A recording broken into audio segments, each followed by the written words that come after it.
بسم اللہ الرحمن الرحیم۔ السلام علیکم ناظرین، اسلامی تعلیمات پر مبنی ویڈیوز دیکھنے کے لیے ہمارا چینل سبسکرائب کر دیجیے گا اور بیل کے آئیکن کو دبانا مت بھولیے گا۔ اب ہم شروع کرتے ہیں اپنی آج کی ویڈیو۔ حضرت واصف علی واصف سے سوال: انسان دوسرے کو تبلیغ کرنا چاہتا ہے، کسی چیز پر مائل کرنا چاہتا ہے، اور یہ فرض بھی ہے اور خود اس کا نمونہ بھی پیش کرتا ہے، لیکن بعض اوقات دوسرے آدمی پر اس کا اثر نہیں ہوتا، تو اس طرح تاثیر نہ ہونے کی کیا وجہ ہے؟ جواب: اس سوال کو آپ لے جاؤ ماضی میں، یعنی دور تک لے جاؤ، جس دن اللہ تعالیٰ نے فرمایا کہ آج کے دن تمہارے لیے دین مکمل ہو گیا، تو کیا اللہ کا اتنا ہی منشا تھا لوگوں کو دین پر لانے کا، یا اس کے علاوہ بھی کوئی منشا تھا؟ یہ غور والی بات ہے۔ حضور اکرم صلی اللہ علیہ وآلہ وسلم کی زندگی میں جتنے بھی مسلمان ہو چکے تھے، کیا اتنے ہی مسلمان کرنے کا منشا ہے یا اس کے علاوہ ہے؟ یعنی کہ ایک پیغمبر اپنی زندگی میں جتنے لوگوں کو اپنے دین پر لاتے ہیں، کیا ان کا منشا اتنے ہی لوگ ہوتے ہیں یا زیادہ ہوتے ہیں؟ دوسرا سوال یہ ہے کہ کیا کسی پیغمبر کا مشن مکمل ہو جاتا ہے یا نامکمل رہتا ہے؟ خاص طور پر حضور اکرم صلی اللہ علیہ وآلہ وسلم کا مشن دیکھیں کہ کیا آپ صلی اللہ علیہ وآلہ وسلم کا مشن مکمل ہو گیا تھا یا کچھ مکمل ہونا رہ گیا تھا؟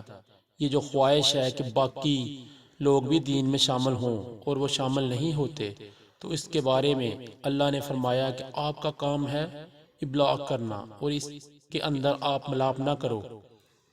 ابھی آپ نے پڑھا کہ سواء علیہم انذرتہم ام لم تنذرہم لا یؤمنون، کہ اے میرے محبوب صلی اللہ علیہ وآلہ وسلم، ان کے لیے برابر ہے کہ ان کو ڈراؤ یا نہ ڈراؤ، یہ ایمان نہیں لائیں گے۔ اس لیے آپ ملال نہ کرو، ان کو چاہے ڈراؤ یا ان کی اصلاح کرو اور ان کو اللہ کا کلام سناؤ، لیکن انہوں نے ادھر نہیں آنا۔ اس کی وجہ ختم اللہ علی قلوبہم، ان کے دلوں پر اللہ نے مہر لگا دی ہوئی ہے، ان کی بصارتیں بند ہیں، ان کی سماعت بند ہے، اور یہ ایمان نہیں لائیں گے۔ منشا کیا ہوا؟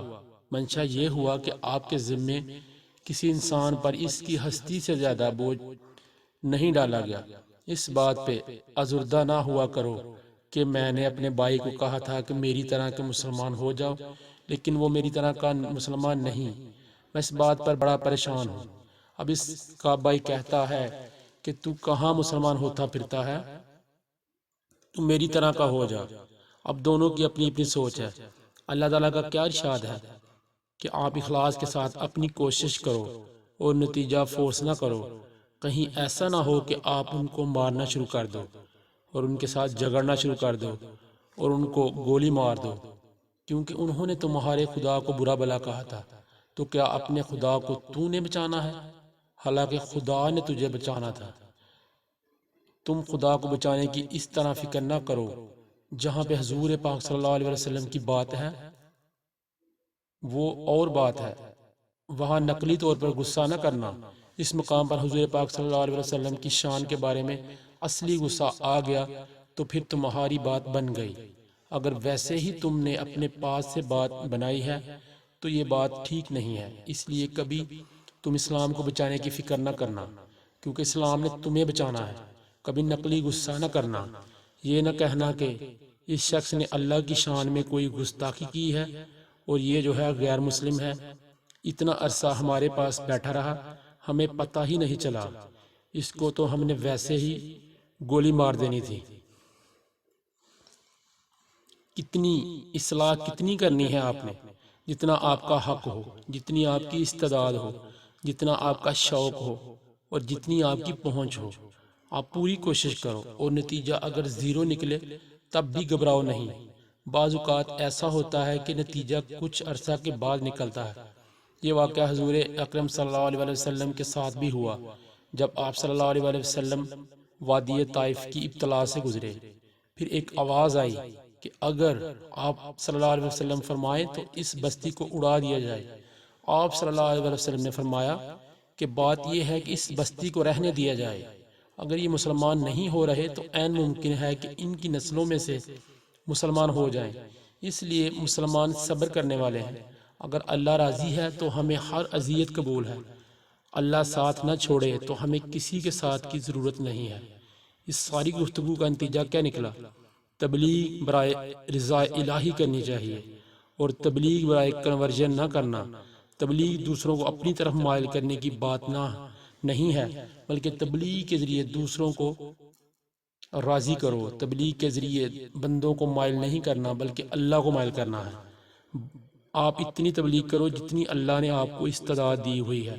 اگر تبلیغ کے دوران کسی وقت آپ کا ذہن کام نہیں کرتا تو پھر آپ کا مکہ کام نہ کرے۔ یہ مہربانی ضرور کرنا۔ ایک آدمی نے بحث کے دوران دوسرے سے کہا، دیکھو اب تمہارا ذہن کام نہیں کر رہا۔ کہتا ہے، دیکھو اگر میرا ذہن کام نہیں کرے تو میرے ہاتھ کام کرتے ہیں۔ اس نے کہا، ماشاءاللہ تیرا ذہن بہت اچھا کام کر رہا ہے، بس تو ہاتھ استعمال نہ کرنا۔ اس لیے یہ دیکھا گیا ہے کہ تبلیغ کرنے والا عام طور پر اریٹیٹ ہو جاتا ہے، غصہ کرتا ہے اور ناراض ہوتا ہے۔ یہاں سے تبلیغ فیل ہوئی کہ غصہ کرنا، ناراض ہونا، پریشان ہونا، دوسرے کو نتیجے کی طرف لے کر آنا، بلکہ زبردستی لے کر آنا، چابک سے لے کر آنا، برداشت کا مادہ بالکل نہیں ہے۔ بلکہ تبلیغ میں یہ ضروری ہے کہ اس شخص کو پیغام دے دو کہ میں نے یہ سنا ہے، اصل بات یہ ہے، زندگی یوں ہے، پیغام یہ ہے، اور آپ کے لیے بہتر ہے کہ آپ اس پر چلو۔ وہ اگر اس پر نہ چلے تو آرام سے کہو کہ وما علینا الا البلاغ المبین، یعنی ہمارا کام تو تم تک بات کو پہنچانا تھا۔ یہ نہیں کہ آپ کے پاس تاثیر کم ہے۔ جن کے پاس سب سے زیادہ تاثیر ہے انہوں نے بھی سارے لوگوں کو مسلمان نہیں کیا۔ یہ تو حضور اکرم صلی اللہ علیہ وسلم کی بات ہو رہی ہے۔ اب بے شک اللہ کی بات کرو۔ اللہ قادر حکیم قیوم مطلق ہے۔ آپ یہ بتاؤ کہ اللہ کے اختیار سے باہر ہونا کیا کسی کی مجال ہے؟ یہ سچ ہے کہ اللہ تعالیٰ نے یہ کائنات بنائی۔ آپ اچھی طرح یہ بات مانتے ہو۔ آپ یہ بھی مانتے ہو کہ اللہ نے خود فرمایا، اللہ جنود السماوات والارض، کہ اللہ آسمانوں اور زمین کے لشکر اللہ کے لیے ہیں، یعنی اللہ کے پاس آسمانوں کی فوجیں ہیں اور زمین کی فوجیں ہیں۔ اللہ تعالیٰ جنات کا اللہ ہے، ملائکہ کا اللہ ہے، اور انسانوں کا اللہ ہے، یعنی سب کا اللہ ہے۔ اتنا بڑا قوی اللہ ہے کہ حکیم اللہ ہے اور قیوم اللہ ہے۔ شیطان کی کیا مجال ہے کہ اس کے حکم سے انکار کرے؟ اور اللہ خود یہ واقعہ سنانے والا ہے کہ شیطان نے انکار کیا تھا، اس نے انکار کیا ہے، تو آپ اسے ٹھکانے لگا دو تاکہ دنیا آسان ہو جائے۔ اللہ نے کہا کہ نہیں، میں نے اسے ٹھکانے نہیں لگانا اور تم نے بھی اسے ٹھکانے نہیں لگانا۔ شیطان اس طرح نہیں مرتا۔ آپ کنکر مارتے رہتے ہو تو کیا شیطان مرتا ہے؟ وہ نہیں مرتا۔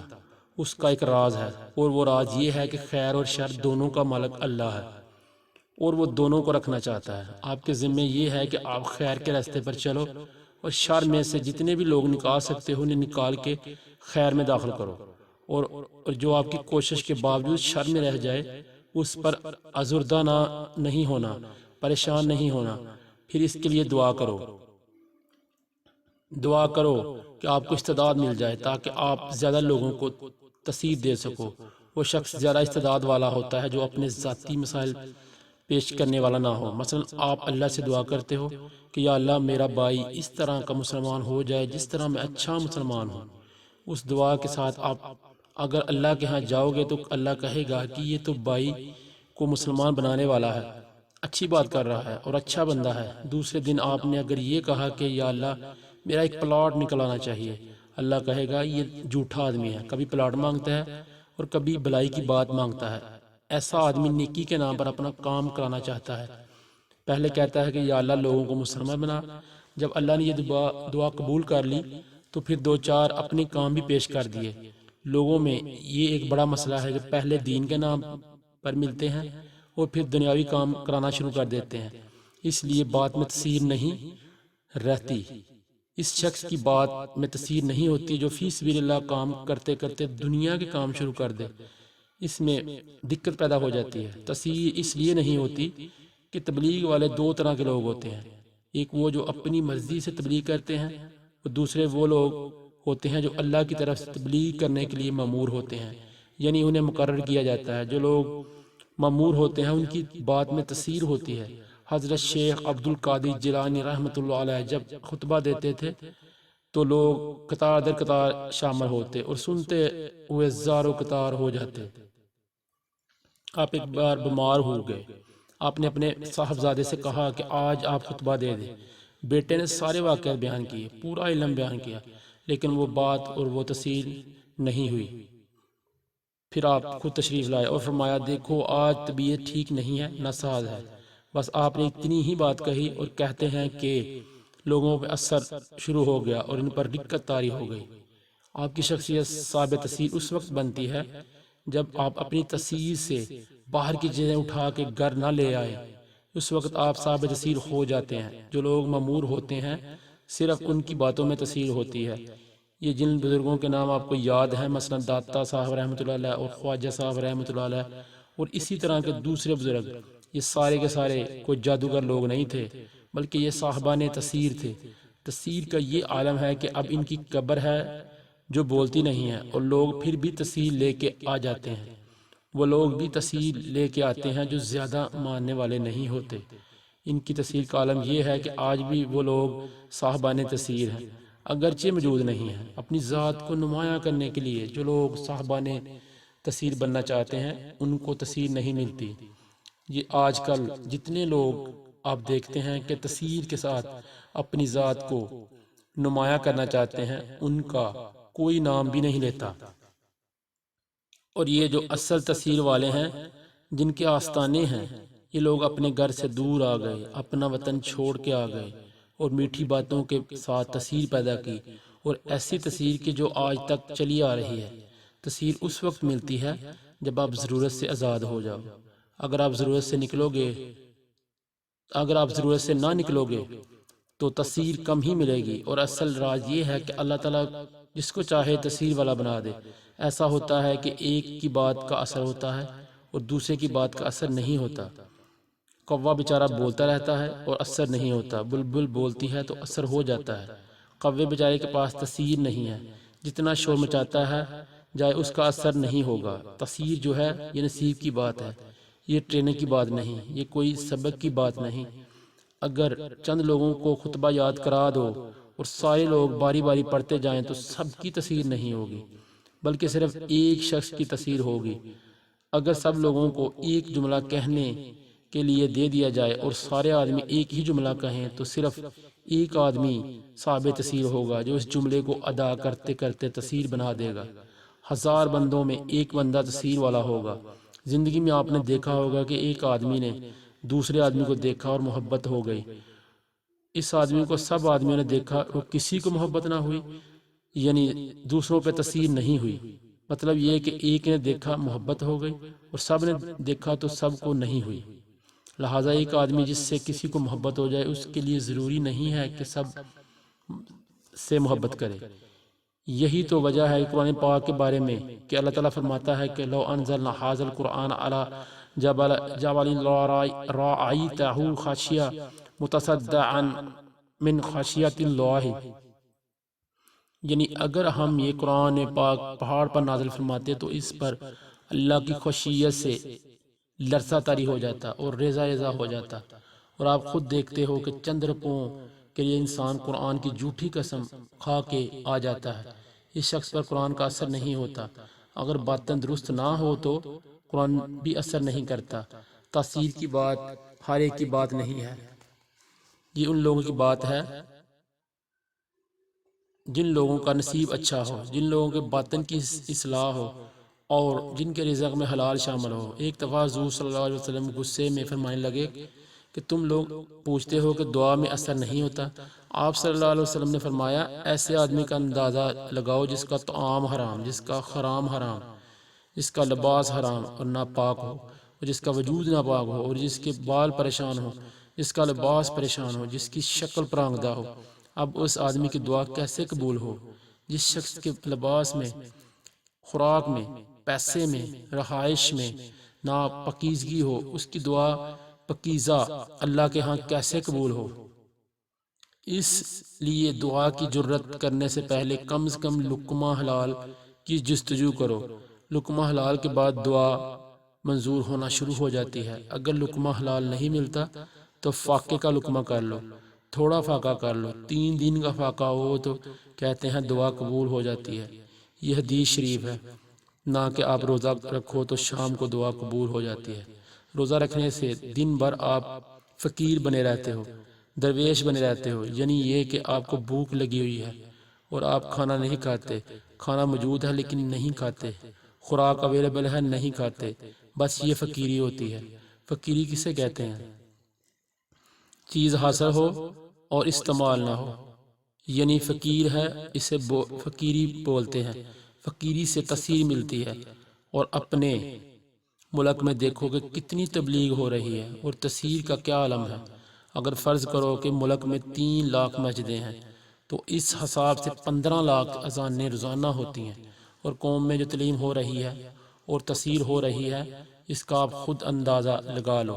اب تو ایک مسجد کو کئی مسجدوں کے برابر گنو، بڑے بڑے مائکرو فون اور یونٹ لگے ہوئے ہیں، گویا کہ مسجدیں ایمپلیفائی ہو گئی ہیں، دور تک آواز تو پھیل گئی ہے مگر تاثیر کم ہو گئی ہے۔ آج سائنسدان کہتے ہیں کہ آواز کو ایمپلیفائی فائر سے علیحدہ رکھو، کیونکہ آواز جب سے مشین میں سے ہو کے جانے لگ گئی ہے تو تاثیر کم ہو گئی ہے۔ عام طور پر یہ کہا جاتا ہے کہ اب یہ مغرب نے کہنا شروع کر دیا ہے کہ آواز کو مائکرو فون سے نکالو۔ اب تقریر کرنے والے بڑے بڑے ادارے یہ کوشش کر رہے ہیں کہ آواز کو مائکرو فون سے علیحدہ رکھا جائے اور اتنا جلسہ کیا جائے جس تک آپ کی آواز پہنچ سکے۔ یہ واقعہ شروع ہو رہا ہے۔ مشین درمیان میں آئی تو تاثیر کم ہو گئی۔ شروع میں لوگ کہتے تھے کہ لاؤڈ سپیکر شیطانی کام ہے۔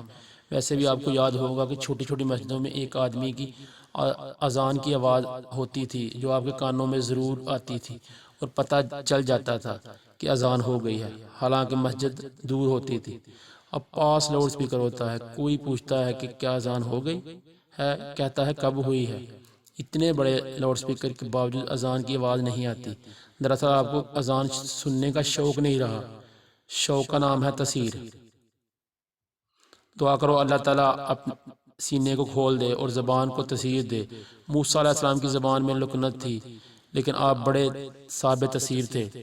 گویا کہ اگر کسی میں زبان کی لکنت ہو تب بھی وہ صاحب تاثیر ہو سکتا ہے۔ پھر موسیٰ علیہ السلام نے اللہ سے کہا کہ کہیں مرسا طریقے سے بولنا پڑتا ہے تو میرے بھائی کو بھی بیان دے دیا جائے، تو اللہ تعالیٰ نے ان کے بھائی کو پیغمبری دے دی اور تاثیر بھی۔ اس لیے یہ اللہ تعالیٰ کا فضل ہے۔ تاثیر ہونا پیغمبری شعبہ ہے لیکن پیغمبری نہیں ہوتی۔ ان لوگوں میں بڑی بڑی تاثیر ہوتی تھی۔ ایک آدمی ایک بزرگ کے پاس گیا کہ دعا کریں کہ میرا بیٹا ٹھیک ہو جائے۔ انہوں نے فرمایا کل لے آنا۔ دوسرے دن گئے، انہوں نے کہا بیٹا گڑ نہ کھانا، وہ ٹھیک ہو گیا۔ لوگوں نے پوچھا آپ نے کل کیوں نہیں کہا تھا؟ انہوں نے کہا کہ کل ہم اس وقت گڑ کھا رہے تھے۔ بات یہ ہے کہ برائی خود میں ہے تو تاثیر کیسے ہو؟ اس لیے پہلے اپنی تاثیر اپنے اندر پیدا کرو، پھر اس کے بعد آپ باہر اثر پیدا کرو گے۔ اللہ کا فرمان ہے لما تقولون ما لا تفعلون، مت کہو وہ بات جو تم نہیں کرتے۔ اس وقت تک تاثیر نہیں بنے گی جب تک وہ چیز تم کہتے ہو خود نہیں کرو گے، تب تاثیر ہوگی۔ دعا کرو تاثیر ہو جائے۔ وما علینا الا البلاغ المبین۔